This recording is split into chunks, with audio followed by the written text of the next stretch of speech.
L'heure est à la fête en cette fin d'année, il est donc temps de faire le récap des sorties de cet automne 2023 qui étaient moins bons que prévu, mais pas décevants non plus.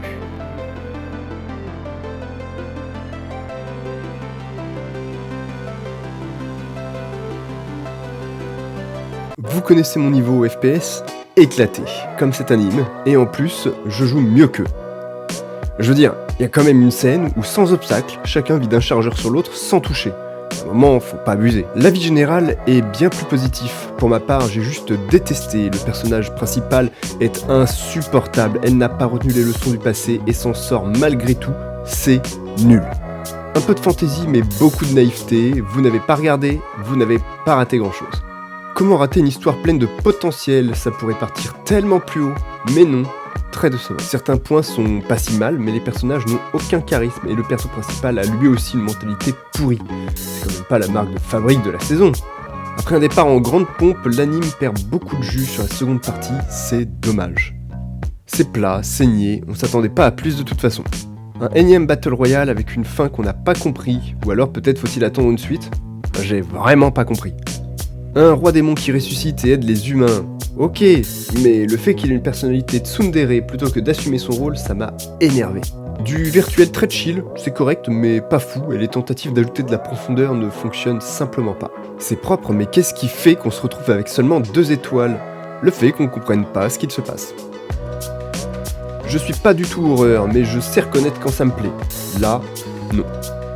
C'est la moyenne de la saison, c'est bien, mais sans être fou. J'attendais ces suites, j'ai ce que je suis venu chercher, mais elles n'avaient malheureusement rien de plus à m'offrir. Dommage. Netflix propose une production qui se rapproche beaucoup de SAO sans réussir à l'atteindre. Les scènes d'action sont quand même ok. On s'en satisfera. Ce n'est pas de la super production, mais on rigole et c'est très bien amené, alors pourquoi pas? Très correct, c'est violent comme on l'aime, continuez. Les scènes d'action sont très bien faites, a priori la suite promet, mais je ne supporte plus ce personnage qui ne se rend pas compte de la réalité des faits. De l'enquête, c'est prenant, mais pas incroyable non plus. Saison 2, partie 2, c'était sympa à regarder, quelques points positifs, s'il y a une suite, je la regarderai. 2 prods sur la voiture en une saison, ce serait presque trop, et pourtant, surtout MF Ghost, qui se passe après les événements de Initial D, on aurait pu être réduit à du simple vroom vroom, et pourtant, pas du tout. Une saison 2 très correcte, ça part un peu dans tous les sens cependant, attention à ne pas partir en vrille. L'histoire semble s'achever ici et franchement c'est pas si mal. Un peu de romantisme de temps en temps, ça fait pas de mal. Ici aussi on dirait que je suis à l'opposé des critiques, j'admets que ce n'est pas fou, mais c'est pas si mal non plus.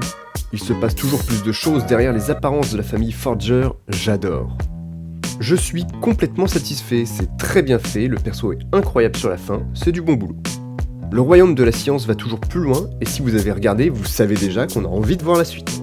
Enfin, les aventures du héros au bouclier sont toujours intéressantes, j'ai hâte de voir une suite. Ok, mais qu'en est-il de ce qui vient pour cet hiver 2024 alors? On parle beaucoup de solo leveling, j'attends pas grand chose, mais on verra bien. Un nouvel arc de Blue Exorcist aussi. J'avoue avoir un peu oublié où on en était, mais on jettera un œil. Kingdom, c'est une valeur sûre, alors quand on me dit que la saison 5 commence, je m'en réjouis d'avance. Soso no Free Reign qui a commencé cet automne continue. Si vous n'avez toujours pas commencé, il serait temps de se mettre à ce voyage qui suit notre héroïne depuis plus de 80 ans, en tout cas pour le moment. C'est tout pour cette année 2023. On évite la blague du « à l'année prochaine » et on se retrouve à la fin de l'hiver 2024. Des bisous.